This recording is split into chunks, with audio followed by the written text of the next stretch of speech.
This ring is a great way to showcase not only some lovely beads, but also the wire itself. For our materials, we will be using an 18 gauge solid brass wire to create the band of the ring.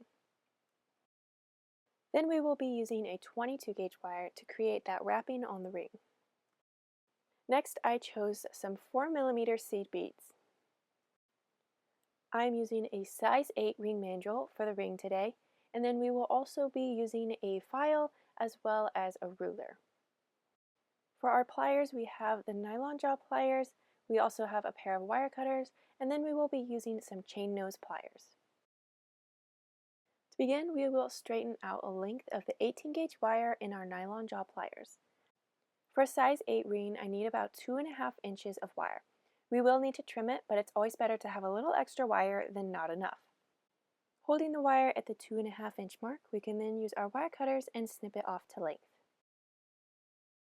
Next, we are going to place the wire onto the ring mandrel. We need to curve the wire onto the mandrel and shape it so that we know exactly how much wire we need to trim off. We want the ends of wire to meet exactly flush, so we have to curve the wire so that we know how much wire we need to cut off. Using the cushioned handle of a pair of pliers works really well to press down the ends of wire. Now that we have shaped the wire, we can see how much of it is overlapping, and then we can use our wire cutters to snip off the extra wire so that the ends of the wire meet exactly flush. Make sure that you are holding the wire tightly on the ring mandrel so that it is well seated so that you know exactly how much wire you need to cut off. Now that we have the ring to size, we are going to take the file and make sure we take our time rounding over and smoothing both ends of the wire. Next, I want to take the chain nose pliers to bend both ends of the wire. This is to help those ends match up with the curvature of the rest of the ring. Holding the wire firmly in the very tip of the chain nose pliers, gently bend it over until it looks like it matches the rest of the ring. Then we can go in with our fingers and gently press the whole ring together, slightly over bending it so that as the wire naturally springs back, the ends will meet flush. Now we are going to take the 22 gauge wire and straighten out a length of it with the nylon jaw pliers. Holding the 22 gauge wire against the band of the ring, we're going to leave about 1/4 to 1/2 inch sticking out, and then we're going to begin wrapping that 22 gauge wire around the band of the ring. Squeeze the wrap together as you go from end to end so that it is a tight coil. Using the chain nose pliers, we are going to grasp the end of wire and pull it tightly to tighten it securely onto the band of the ring.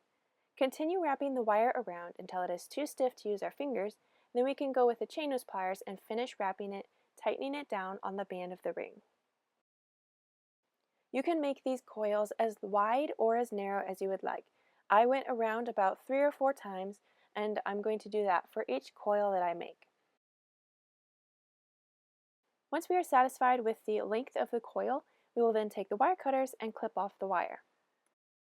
Then using the chain nose pliers again, we want to tighten down that end of wire that we just clipped off. Then if our coil is sliding around like this one is here, we need to make sure that we tighten it down securely with our chain nose pliers. Pressing down the coil from the sides as well as end to end helps secure the coil onto the ring. Now that that wire is secured on the ring, we can add our first bead. Now we can make a matching wrap on the other side of the bead.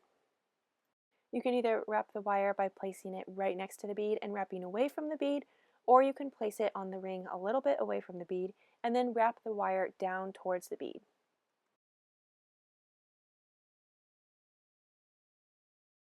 I like to use the chain nose pliers on the first wrap around to pull both ends of the wire very tightly so that that wire is secured onto the band of the ring. Then using the chain nose pliers, we can finish wrapping that wire around the ring. If you would like the coil to be open, you can certainly leave it that way, but I like to squeeze the coil from end to end so that it is tightened together. When the second coil matches the length of the first one, we'll then take the wire cutters and clip off the wire. Then with the chain nose pliers, we need to tighten down and secure that end of wire so it's not sticking out. Now we can add the next bead. We're simply going to repeat this process until we have added as many beads as we want. Add the bead and then create another wrap to secure it onto the ring. Wrapping the wire around with our fingers and then grabbing the chain nose pliers to help secure and tighten that coil onto the ring until it is the same width as the other coils. If we come to the end of the wire and the coil is not wide enough, we can then slide the coil up to the bead, and then holding it tightly in the pliers, we can wrap the wire around as many times as we need till it is the correct length. Then we'll take the wire cutters and snip off the wire and then tighten down the end with the chain nose pliers. And then repeating this process until we have added as many beads as we want. I chose to do 3 beads, so I needed to create 4 coils to secure those beads onto the ring. You want to make sure that the outermost wrappings are the most secure on the ring, as these are the ones that will hold everything else on. The wraps that are in between the beads don't necessarily have to be tight onto the ring because they are inside of the beads and they are inside those outermost wrappings. When the last coil matches all the others, we're going to clip off the extra wire and then tighten down the end with the chain nose pliers.